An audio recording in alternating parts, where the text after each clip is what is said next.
예수님께서 오늘 말씀의 제목은 하나님의 자비하심. 하나님의 자비하심.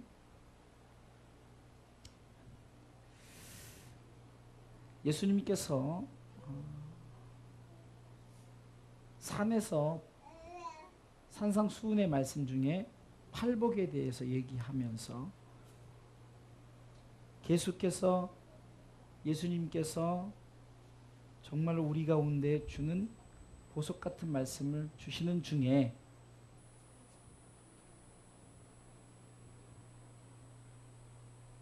예수님께서 제자들이 이렇게 말합니다. 오늘 본문 36절 읽어볼까요? 너희 아버지의 자비하심 같이 너희도 자비하라. 자 보세요. 하나님이 자비하시다는 거예요. 그러면서 그 자비하심 같이 너희도 자비하라.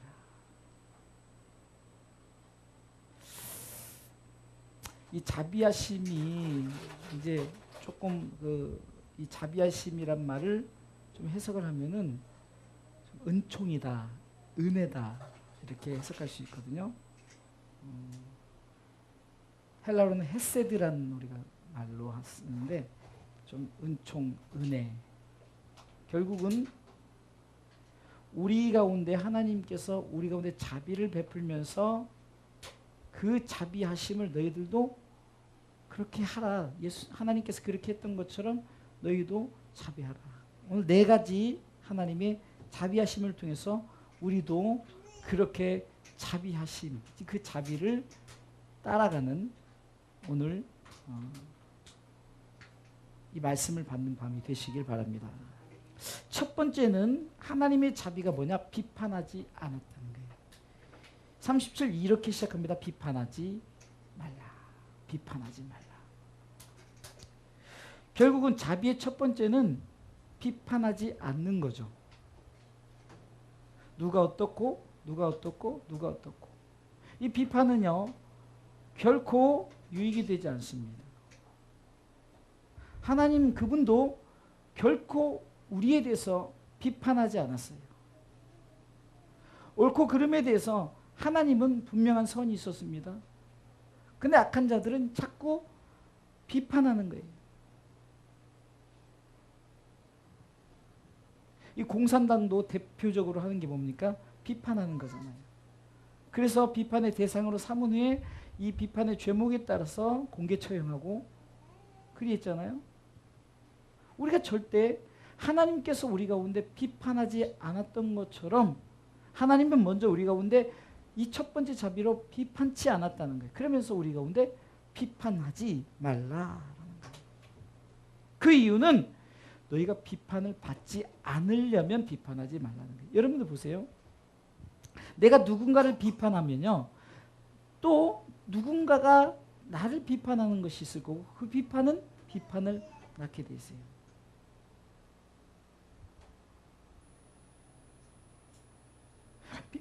비판하는 마음을 우리가 혹시나 갖는다.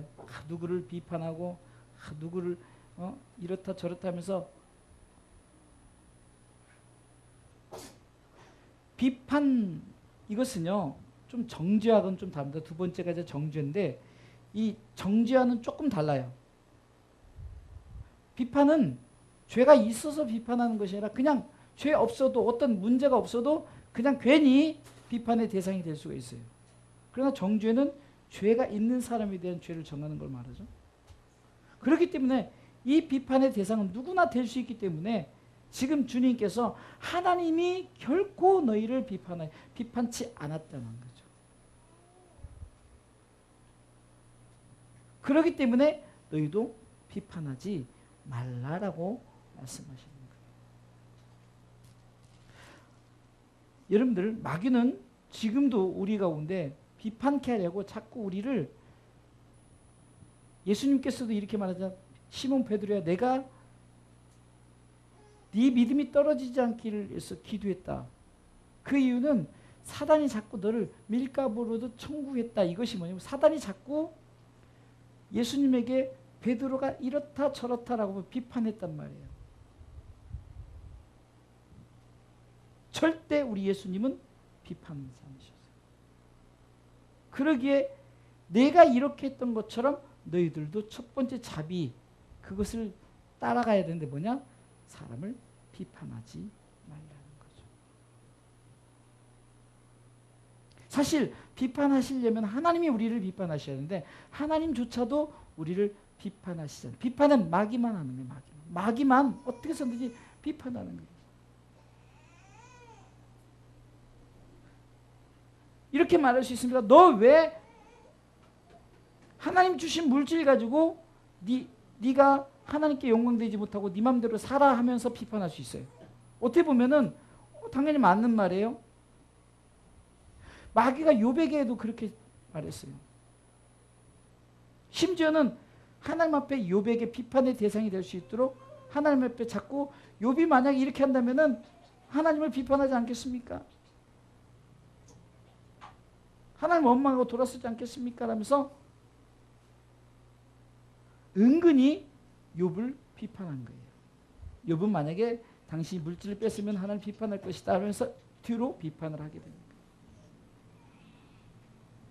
여러분들 우리가 이번에 대선이 끝났지만 온통 대선하면요 또 우리가 이제 총선도 하고 그러지만 서로 온통 비판하는 이게 비판거리를 찾는 거예요. 하나님 절대 우리 가운데 비판치 마. 우리 교회는 우리 기독교인들은 비판해서는 안 돼. 그래서 기독교인들이 정치를 뛰어들면 안 돼. 왜? 정치에 뛰면 비판할 수밖에 없어요. 누군가 잘못했다고 자꾸 뭘 끄집어내고 그냥 죄목도 없는데 죄를 만들어가지고 막 끄집어내서 이렇다 저렇다. 정죄하고는 다릅니다.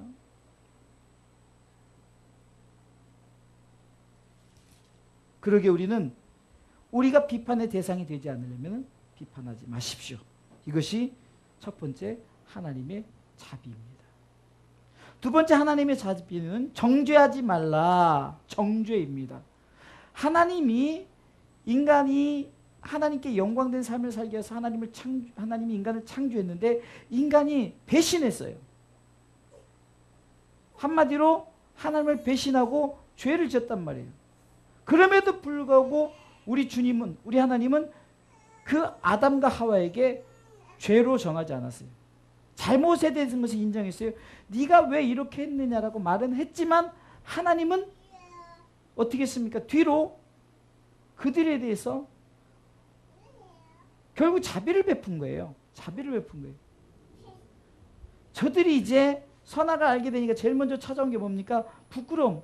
벌거벗어도 수치스럽지 않았는데 이제 선악을 알게 되니까 이것이 선이 이것이 악이 이걸 알게 됩니까? 수치. 그래서 나뭇잎으로 가렸단 말이죠. 수치스러운 부분을. 그런데 하나님께서는 그 모습이 왜? 나뭇잎은 썩어버리잖아요. 그러면 금방 드러나잖아요. 그러니까 짐승을 잡아서 가죽옷을 입히셨잖아요. 너 죄를 졌기 때문에 죽어야 마땅히 하면서 너 사형이야 이렇게 하지 않고 정죄하지 않았다는 거예요. 우리가 잘 아는 우리가 요한복음 8장에 간음한 여인 나오죠. 많은 사람들이 현장에서 잡혔기 때문에 모세 율법에 보면 돌로 쳐 죽여야 될 것이 마땅한 거예요. 그럼에도 불구하고 예수님께서 뭐라고 말씀하셨습니까? 죄 없는 자가 먼저 돌로 쳐라.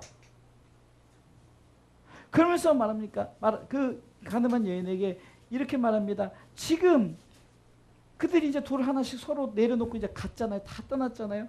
그러니까 예수님께서 그 여인 앞에 이렇게 묻습니다. 지금 너를 정죄하는 자가 있느냐? 없나이다. 그러면서 여기까지가 중요한 게 아니라 그 다음에 예수님께서 선언합니다. 나도 너를 정죄하지 않는다는 거죠. 예수님도 하나님도 당연히 우리가 죄를 졌지만 정죄하지 않아요. 이것이 하나님의 자비하심이에요. 그런데 우리는 그냥 끄집어내서 조금만 죄를 지면은 자꾸 그 죄를 끄집어내고 그 죄는 죄인이기 때문에 그 죄를 자꾸 두드러게 놔. 바리새인들이 그랬어요. 그 창기나 세리들을 다 어떻게 봤습니까? 죄인 취급했어요. 사마리아 사람들을 다 죄인 개 취급을 했단 말이에요. 그러면서 자꾸 죄를 만들어서 정죄하고 우리는 저들과 같지 않습니다라고 그랬어요. 그런데 결국은 정죄한 저들이 죄 용서함을 받지 못한다는 거예요. 왜? 이렇게 말합니다. 정죄하지 말라.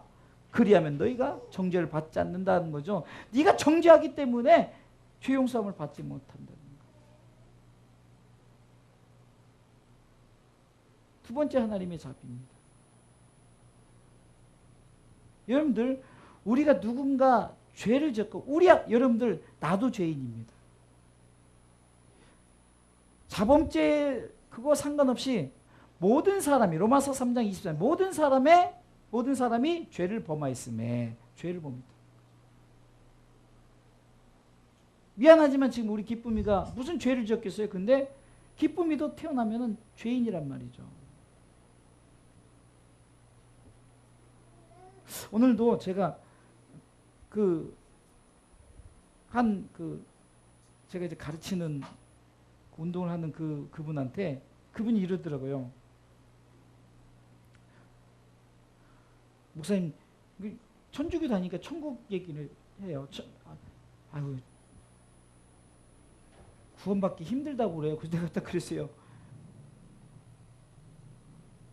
자매님, 구원은 내가 뭘 해서 받는 게 아니라 아주 그냥 제가 뭐 늘 하고 싶은 얘기를 이제 딱 한 거예요.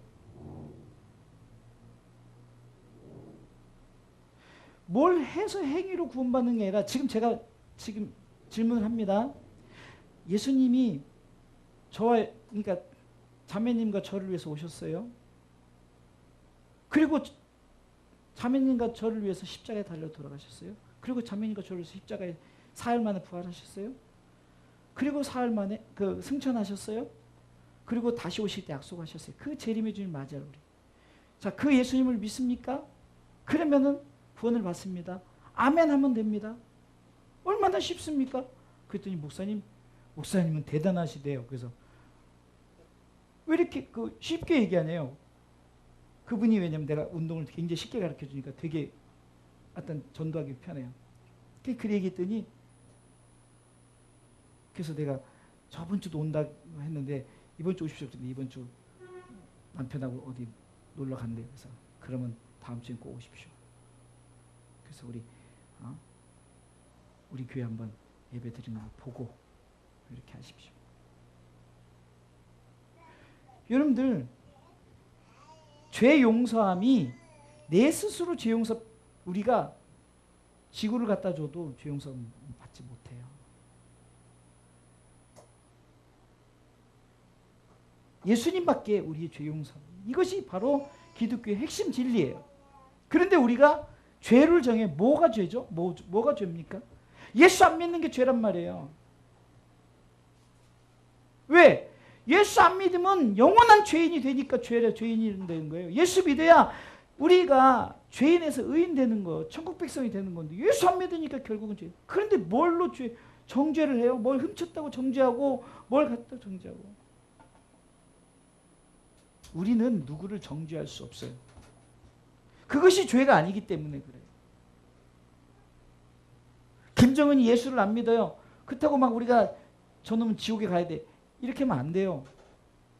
우리는 죄를 정할 수 없어요. 아무리 악한 짓을 해도 옛날에 뭐 도끼로 사람을 죽였건 뭐 그냥 막가파들 막 지나가면서 막 죽이든 뭐든 우리가 저들에 대해서 저놈은 죽여야 돼. 막 그렇게 하면 안 돼요.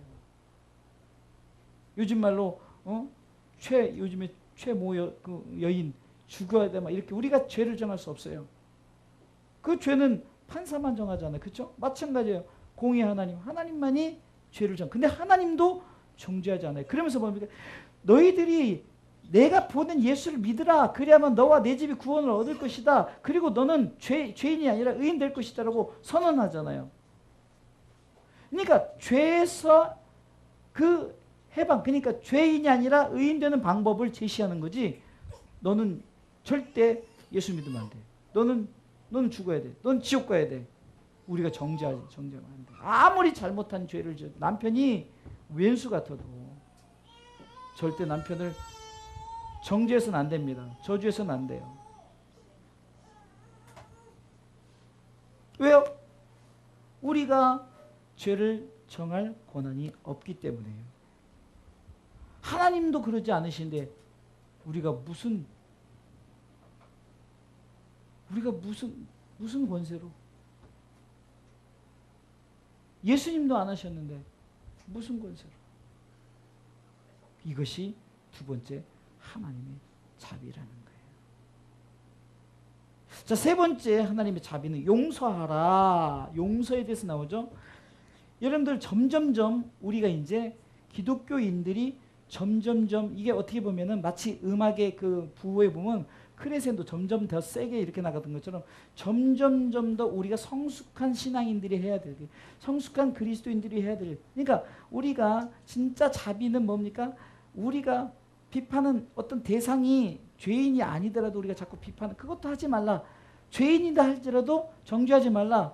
그리고 죄인 할지라도 용서하라. 세 번째 용서입니다. 용서. 이것이 세 번째 하나님의 자비예요. 이 용서가 없었다면은 우리는 다 지옥에 갈 수밖에 없어요. 하나님은 어떻게 보면 하나님은 그런 것 같아요. 우리 가운데 다시금 제2의 에덴 동산을 기회를 주는 거예요. 에덴 동산의 축복의 기회를 주는 거예요. 그러기에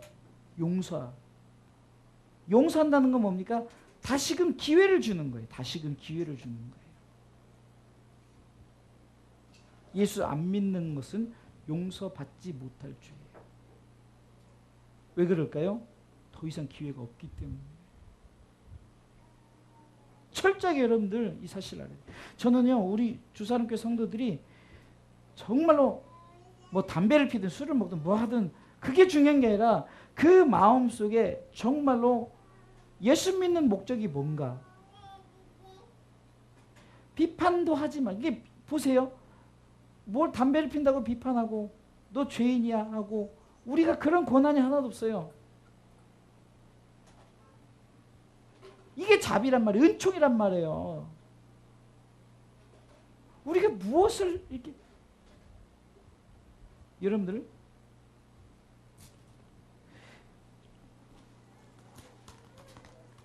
우리가 주기도문에서 이렇게 보면은 우리가 우리에게 죄 지은 자를 사하여 준 것 같이. 이 말은 뭡니까? 참 예수님은 참 이 기도문을 통해서도 이렇게 보면은 참 예수님은 지혜로우신 것 같아요.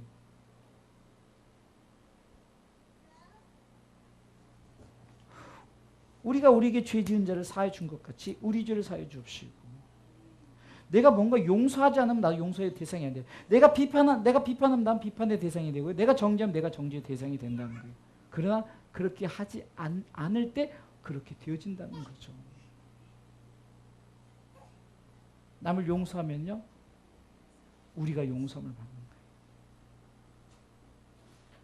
이것을 바꿔서 생각해보면 네가 만약에 남을 비판하면 누가 비판할까요? 하나님이 다시금 내가 너를 비판하겠다는 거예요. 네가 만약에 정죄하면 내가 너를 정죄하겠다는 거예요. 네가 만약에 용서하지 않으면 나도 너를 용서하지 않겠다는 거예요. 그러니 우리가 해야 될 자비에 우리가 예수님을 하나님을 우리가 본받는 게 뭡니까? 바로 우리고 비판하지 않고 정죄하지 않고 우리가 용서하는 거예요. 할렐루야. 마지막 성숙한 신앙인에게 주는 게 뭡니까? 주는 거예요. 주는 겁니다. 이것이 진짜 자비의 완성이죠. 주는 겁니다. 주라. 그리하면 너에게 줄 것이니 곧 후일에 누르고 흔들어 넘치도록. 다른 부분은 그냥 한 절에 다 기록했는데 이 주라는 부분만 긴 절에 이 세 가지의 어떤 자비보다 그냥 더 정확해. 이건 뭡니까? 분명한 대가성이에요. 분명히 뭔가 이렇게 하면 이렇게 주겠다는 거죠. 하나님께서 다른 건 몰라도 다른 건 짧게 얘기했는데 주라는 것은 후이 된다는 게 뭐죠? 옛날 우리가 여러분 아시죠? 이렇게 지금은 안 그러지만 옛날에 쌀을 팔러 가잖아요. 쌀을 사러 간다. 우리는 쌀을 팔러 간다 그러잖아요. 쌀을 사러 가면은 이렇게 그 쌀 이렇게 이걸 고봉이라 그러죠. 고봉. 근데 이제 싹 깎아버려요. 근데 실질적으로 그걸 툭툭툭툭 치면 점점 들어가 있지도 않아요. 근데 진짜 준다는 거 뭡니까? 먼저 툭툭툭툭 쳐서 최대한으로 다 이렇게 하게 한 다음에 그리고 또 쌓고 툭툭툭 해서 최대한 고봉으로 쌓는 거예요. 이게 후이 된다는 거예요. 그리고 눌러요. 꽉꽉 눌러. 흔든다는 게 아까도 얘기했지만 흔들어서 더 들어가게끔. 사이사이에 더 들어가게끔. 넘치도록 막 넘쳐서 그것을 우리에게 안겨주겠다. 주는 자에게.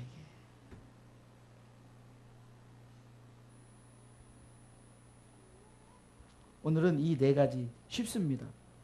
하나님의 자비하심 우리도 본받으십시오. 비판하지 마십시오. 비판하지 않는 것이 자비입니다. 정죄하지 마십시오. 정죄하지 않는 것이 자비입니다. 용서하십시오. 용서하는 것이 자비입니다. 주십시오. 이것이 자비입니다. 사무엘하 9장에 무비보셋이라는 사람이 나오는데 무비보셋에게 자비를 베풀. 내가 사울의 왕가에 남은 자가 있느냐? 내가 그에게 은총을 베풀라. 곧 자비를 베풀겠다 약속했죠.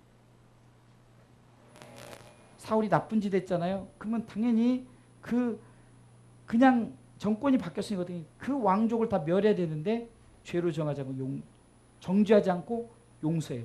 그리고 그 보세요. 뒤에 후반부에 보면 빼앗겼던 땅들을 다 회복시켜주고 다 줍니다. 그뿐입니까?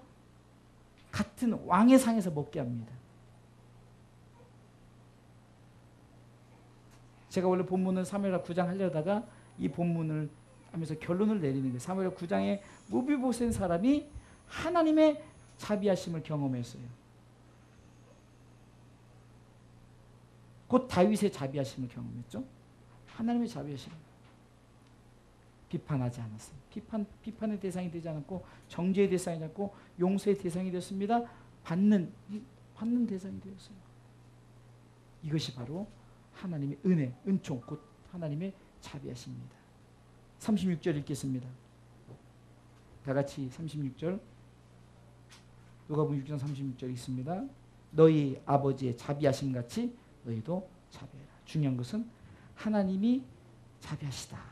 그러니 너희도 자비하라. 이런 것은 네가 만약에 자비를 베풀지 않으면 내가 너희도 자비를 베풀지 않겠다는 거예요. 무비보셋이 은총을 하나님의 자비를 받았던 이유는 요나단을 인하여라고 성경은 정확히 말합니다. 곧 우리 가운데 자비하심이 주어지는 게 뭘까요? 바로 예수님 때문에. 할렐루야. 예수님으로 인해서. 예수님으로 인해서 우리에게 자비하심이 나타나는 줄 믿으시기 바랍니다. 그러게 오늘 하나님의 자비하심이 예수 그리스도를 통해서 우리에게 주어졌어요. 그렇기 때문에 우리는 누구도 비판하지 말고 정죄하지 말고 용서하십시오. 그리고 주십시오. 그럼 반드시 하나님의 은총이 예수 그리스도를 말미암아 우리 가운데 가득할 줄 믿으시기 바랍니다.